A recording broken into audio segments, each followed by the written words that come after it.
KPBS On Demand is supported by UC San Diego's Art Power, presenting cellist Joshua Roman, performing from his album Immunity, alongside music by J.S. Bach and more. Sunday, June 22nd at UC San Diego's Epstein Family Amphitheater. Reserve your tickets at artpower.ucsd.edu. Good morning, I'm Debbie Cruz. It's Wednesday, January 17th. A bill seeking to redevelop the DMV office in Hillcrest with housing is slowly making its way through the state legislature. More on that next, but first, let's do the headlines.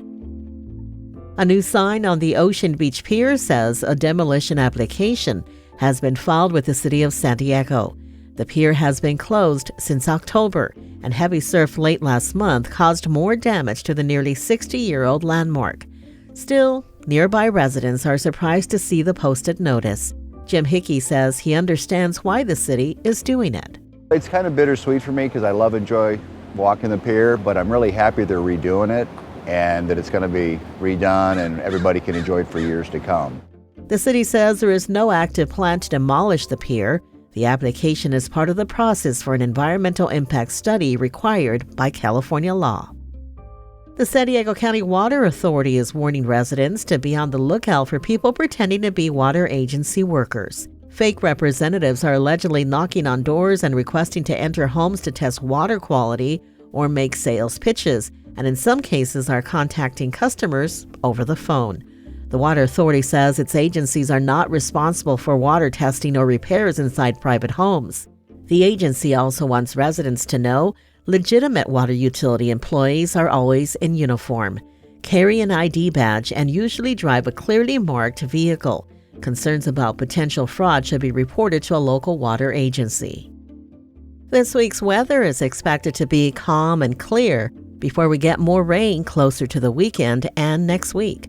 The National Weather Service says temperatures this week will be near normal for this time of year. Temperatures in the inland areas are expected to be in the mid-60s. By the coast, it'll be in the low 60s. In the deserts, temps will be in the mid-70s. And in the mountains, in the low 50s. From KPBS, you're listening to San Diego News Now. Stay with me for more of the local news you need. KPBS On Demand is supported by UC San Diego's Art Power, presenting cellist Joshua Roman, performing from his album Immunity, alongside music by J.S. Bach and more. Sunday, June 22nd at UC San Diego's Epstein Family Amphitheater. Reserve your tickets at artpower.ucsd.edu.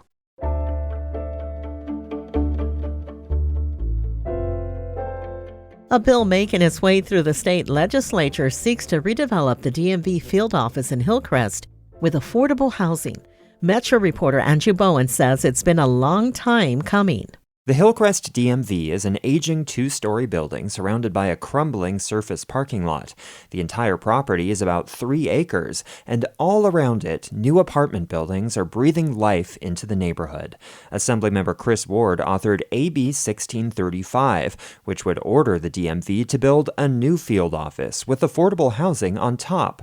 He says the neighborhood has been asking for this for decades, but the agency is dragging its feet. I'm just kind of beyond the point of patience right now after 20 years waiting for the state to realize a project in the heart of a revitalizing community. AB 1635 passed its first committee last week.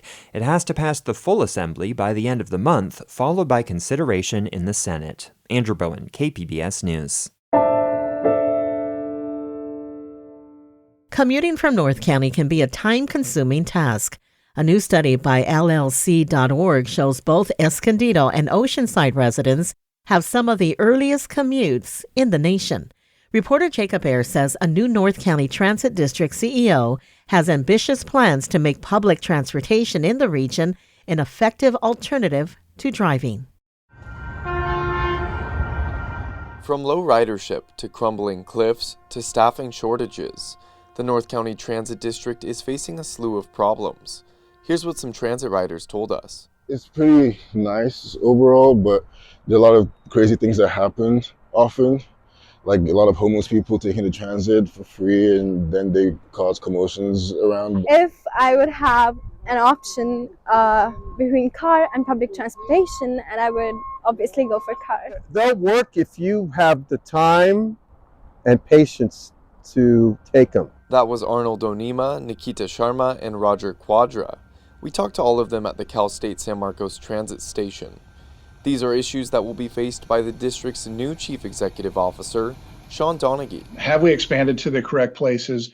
Do we have frequent service enough that will get somebody to the rail line in order to make some of those connections? Donaghy has worked in transportation for more than 25 years.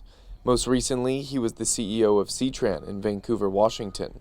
It was twice named the North American Public Transit System of the Year during his time there. I think a lot of transit agencies suffer from the system that they have in place now is the same system that they've had in place for 25 or 30 years. And you'll see this sort of shift in population, either from cities or growth in outer county. He plans to draw on his past efforts to accomplish some lofty goals for a system that includes 2 rail lines and 32 bus lines throughout North County. Maybe more frequent service on the rail. On the bus side, it's definitely things like bus rapid transit or some type of express type bus in corridors that need it. We don't have the frequency that we need in order to get people to use public transit at a higher level. But once we get that frequency, right, we can continue to grow our ridership. Vista City Councilwoman Karina Contreras is a member of the Transit District Board and a weekly user of the system. She says increasing service is just one challenge. I don't want folks in my community to suffer the consequences of a public transit system that they rely on that is not reliable. It's a concern shared in other parts of North County too. Carlsbad is blessed with a lot of hospitality businesses, and a lot of those folks need reliable public transportation. Carlsbad's Chamber of Commerce president and CEO Brett Schanzenbach says if public transit options were improved, it could help benefit those commuters and benefit business districts. He says it can sometimes take almost 2 hours on the bus system to get between North County cities. One of the challenges that we face is that first mile, last mile question that a lot of people deal with. So we have great trains going up and down with the coaster, 2 different stops in Carlsbad specifically, but then getting those folks all the way out to the business park where the biggest employment centers are has been a challenge. Donaghy has one word for what he sees as the biggest challenge. It's infrastructure. I think we have a very unique opportunity through the current presidential administration that there's more money available now for rail and bus. He's got a few projects in mind for that money. I think North County specifically, there's a lot of opportunity between double tracking of the Sprinter and the coaster lines. That means putting another set of tracks in areas where right now there's only one. But there's another issue with the tracks, particularly in Del Mar. Obviously the Bluffs is an issue where there's some erosion there. Donaghy officially starts with North County Transit District on March 1st. Jacob Ayer, KPBS News.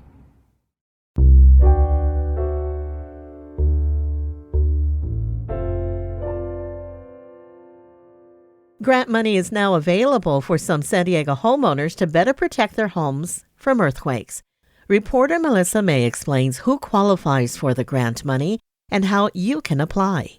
30 years ago, the 6.7 magnitude Northridge earthquake hit the San Fernando Valley and caused an estimated $20 billion in damage. California Earthquake Authority's Chief Mitigation Officer Janelle Maffei says a lot was learned from that earthquake. We're going after really the most vulnerable type of seismic weakness in houses, and we're utilizing the techniques that we've seen since then work. The retrofitted house really does work.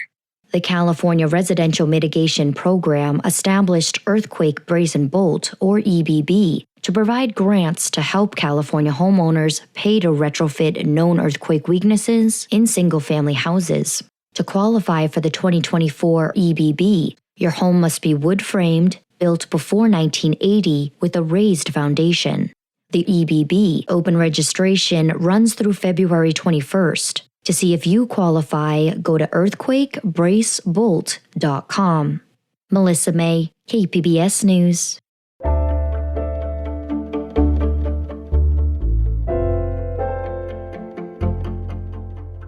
Have you ever wondered about the likelihood of tornadoes passing through town? How about the history of fleas? And how big are time and space, really?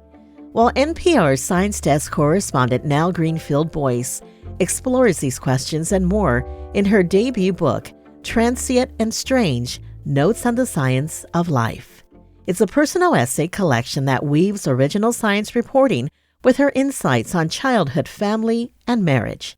She joined my colleague Jade Heidman to talk more about the book. Here's that conversation.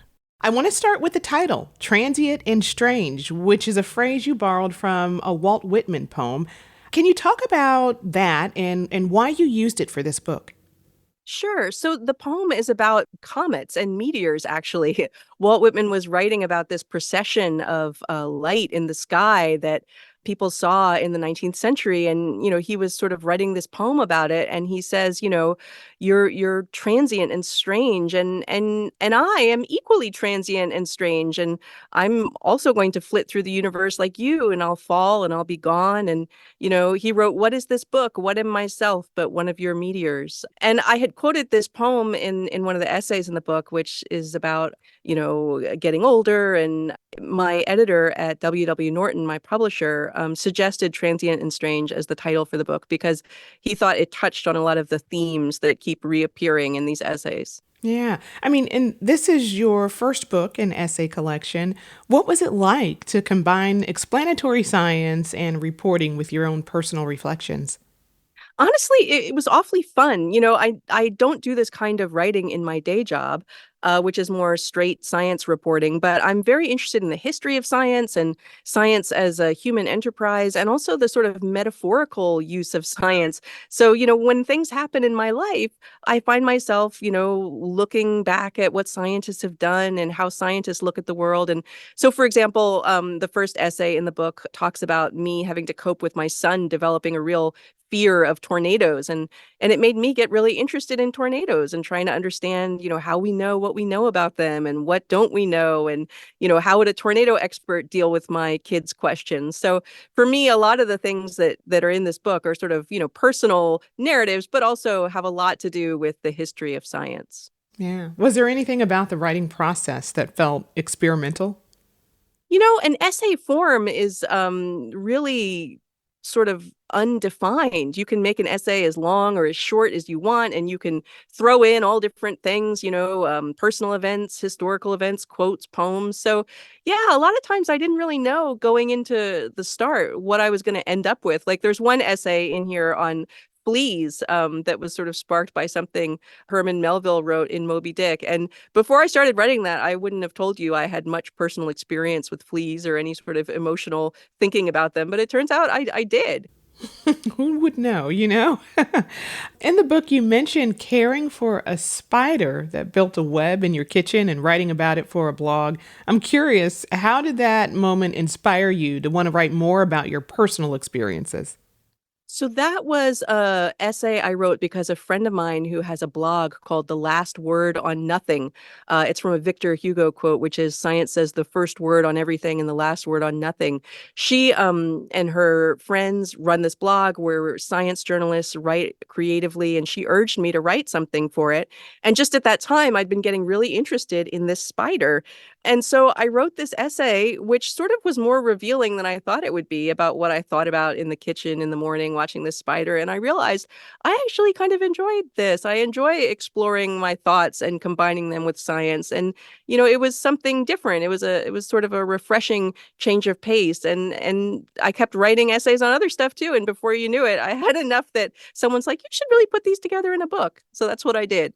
Oh my gosh. And you've reported on science and technology for decades. But throughout the book, you're often viewing science through your children's eyes. And you mentioned their fear of tornadoes, for example. When you hear them reflect on the world around them, does that affect how you approach your reporting now? I think a lot about different audiences for our pieces. Sometimes I think about people listening to NPR in the car and the kids are, strapped down in the back seat. And I'm like, oh, let's do a story on sharks, give them something to listen to. But I do think that some of the questions kids have about the universe and their own place in it are quite fearless and quite persistent. And they haven't quite learned yet how to sort of pretend like adults have and to sort of carry on. And so I find my children to be inspirational. I think that, like a lot of children, they are without preconceptions and without fear of inquiry. And I think that's useful for everyone to think about, or at least for me. What do you hope people take away from your book? Well, I hope that they learn some stuff about the history of science. There's a lot of different explorations in there about how we know what we know about black holes or tornadoes or, meteorites or genetics. But at the same time, I hope people, if they read this, they feel a sort of, a kind of, fellowship, a sort of feeling like, we're all in this together, trying to understand the universe and ourselves, whether we're scientists or kids or just people reading a book. That was NPR Science Desk correspondent and author of Transient and Strange, Notes on the Science of Life, Nell Greenfield Boyce, speaking with KPBS Midday Edition host, Jade Heidman. That's it for the podcast today. As always, you can find more San Diego news online at kpbs.org. Join us again tomorrow for the day's top stories. I'm Debbie Cruz. Thanks for listening and have a great Wednesday.